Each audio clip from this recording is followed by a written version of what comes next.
Hello friends, welcome to రుచి వంటిల్లు. ఈ రోజు మనం అప్పటికప్పుడు చేసుకునే మైసూర్ బోండా, అందులోకి చట్నీ చాలా టేస్టీగా ఎలా తయారు చేసుకోవాలో చూద్దాము. ఈ మైసూర్ బోండాను మనం పిండిని నానబెట్టే పని ఉండదు, అప్పటికప్పుడు చాలా ఈజీగా చేసేసుకోవచ్చు. ఈ చట్నీతో సర్వ్ చేసుకుంటే చాలా బాగుంటాయి. సో లేట్ చేయకుండా వీడియోలోకి వెళ్ళిపోదాం.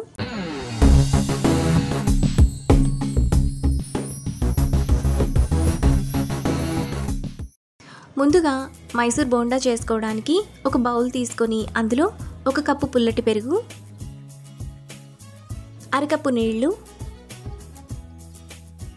టేస్ట్కి తగినంత ఉప్పు, 1/2 టీ స్పూన్ వంట సోడా, 1 టేబుల్ స్పూన్ ఆయిల్ వేసుకొని 1 నిమిషం పాటు బాగా కలుపుకోవాలి.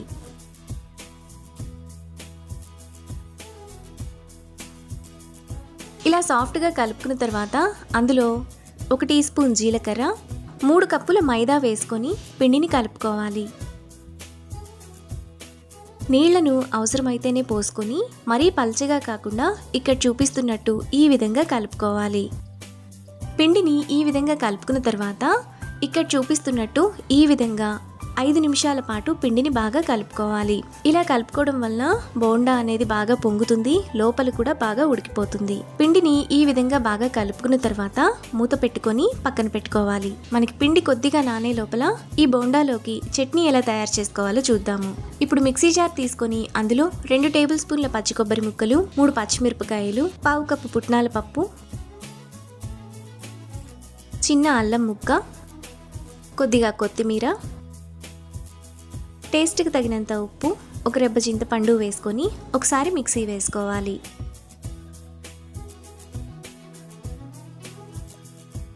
ఇలా వేసుకున్న తర్వాత అందులో నీళ్లు పోసుకొని కొంచెం బరకగా మిక్సీ వేసుకోవాలి.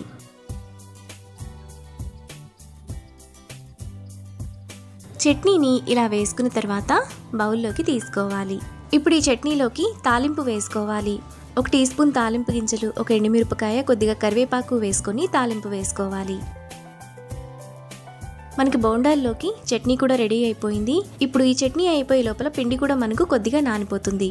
ఇప్పుడు చేతిని కొద్దిగా తడి చేసుకొని ఇక్కడ చూపిస్తున్నట్టు పిండిని ఈ విధంగా చివర్ల నుంచి తీసుకొని వేడి నూనెలో వేసుకోవాలి. ఆయిల్ మరీ వేడిగా ఉండకూడదు, మీడియం హీట్లో ఉంటే సరిపోతుంది. ఆయిల్కి సరిపడనన్ని బోండాలు వేసుకొని 1 నిమిషం పాటు మీడియం ఫ్లేమ్లో ఫ్రై చేసుకోవాలి.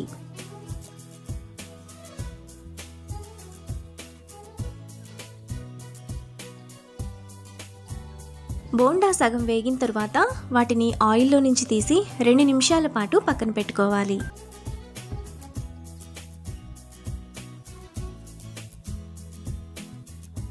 రెండు నిమిషాల తర్వాత మనం పక్కన పెట్టుకున్న బోండాలను ఆయిల్లో వేసుకొని మీడియం ఫ్లేమ్లో బ్రౌన్ కలర్ వచ్చేంత వరకు ఫ్రై చేసుకోవాలి. ఇలా చేసుకోవడం వలన బోండా పిండి పిండిగా లేకుండా లోపల వరకు బాగా వేగుతుంది.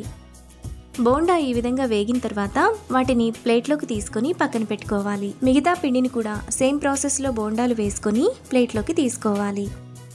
మనకు చాలా టేస్టీగా బోండా రెడీ అయిపోయింది. ఈ బోండా మనకు పైన క్రిస్పీగా, లోపల సాఫ్ట్గా చాలా బాగుంటాయి. ఇప్పుడు ఈ బోండాను ముందుగా మనం చేసుకున్న చట్నీతో సర్వ్ చేసుకుంటే ఎంతో టేస్టీగా, సింపుల్గా చేసుకునే మైసూర్ బోండా రెడీ. ఈ రెసిపీని మీరు కూడా ట్రై చేసి మీకు టేస్ట్ ఎలా కుదిరిందో నాకు కామెంట్స్లో షేర్ చేయండి. ఈ వీడియో కనుక మీకు నచ్చినట్లయితే లైక్ చేసి, షేర్ చేసి, సబ్స్క్రైబ్ చేయండి.